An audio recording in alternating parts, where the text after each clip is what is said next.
Our own Mike Mitchell from XFL News Hub has got the scoop. The first group of tentatively assigned quarterbacks for the 2023 season for the XFL. So over 4 months left until the XFL 2023 season kicks off on Saturday, February 18th, and there are still several questions surrounding the revived league. Team names are on the horizon. Once the eye of the storm passes, hint, hint, Florida, prayers out there for everybody affected there, Hurricane Ian. And the league's first batch of quarterbacks have begun their voyage into the XFL.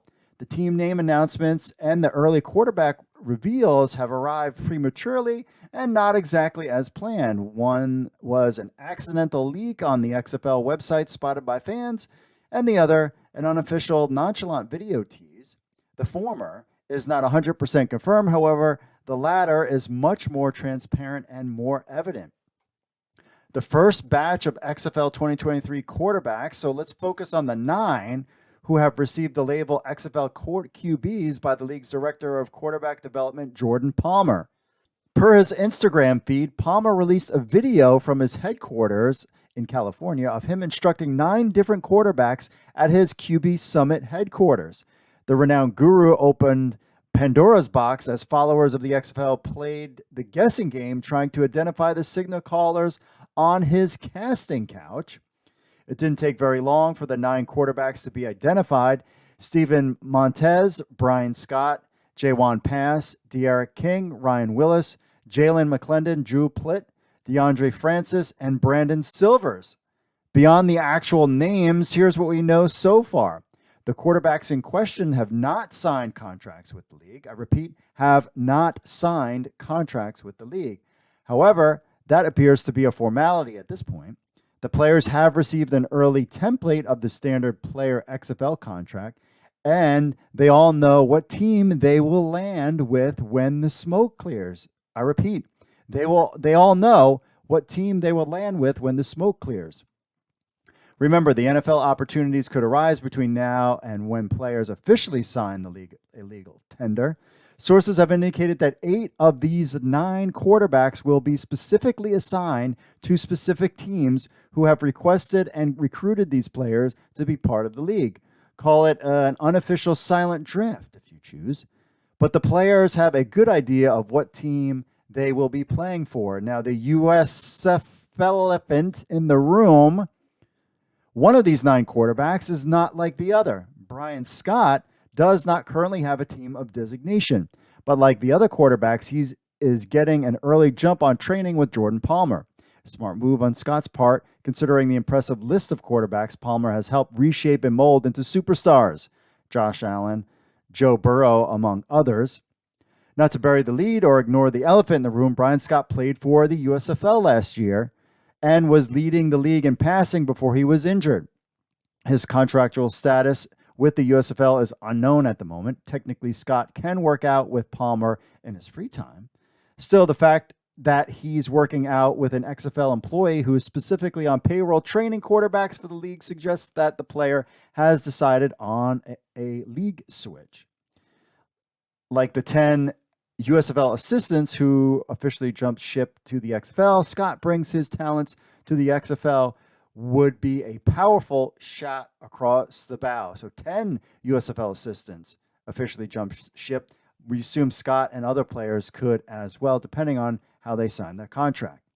The XFL will likely have 24 quarterbacks, something that is to keep in mind. So it's worth noting that the XFL is still in negotiations and discussing with other free agent quarterbacks who are sitting on the fence waiting for an NFL opportunity. It's also worth pointing out that the XFL will not only have an initial draft scheduled for November 16th, but there will be a final draft in January for players with expiring contracts with other leagues, USFL, CFL perhaps, players whose contracts expire in the NFL who do not sign futures deals, and those who will see their USFL deals expire on 12/31.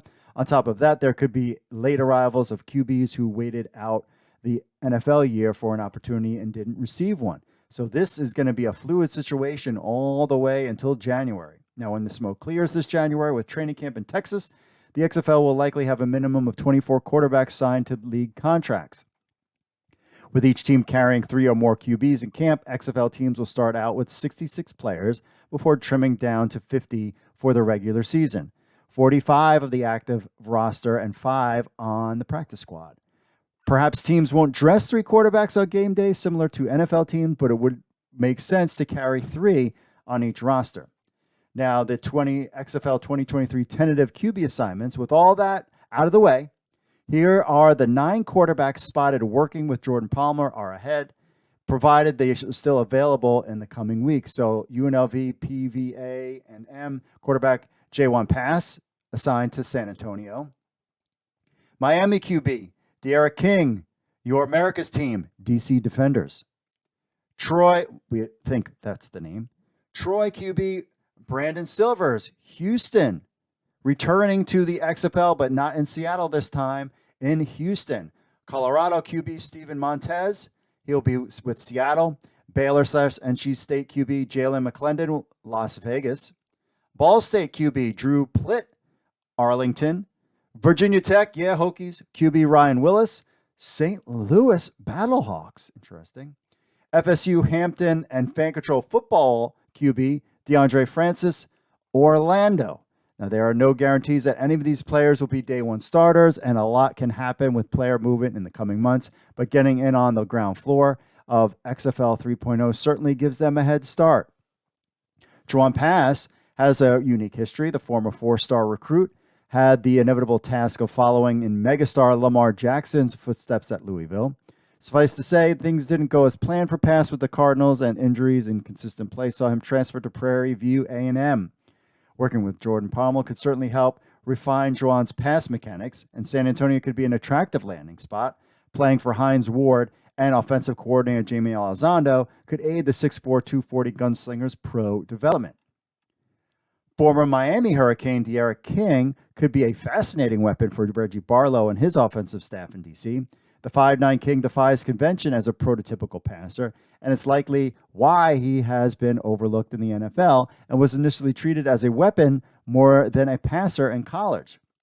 King was a superstar high school player at Manville, Texas, and he broke the Texas 6A passing touchdown record set by another diminutive superstar, Kyler Murray. We all know him.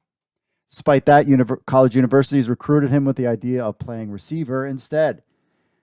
De'Ara King started his wide receiver QB at the University of Houston before finally getting his shot to shine behind center.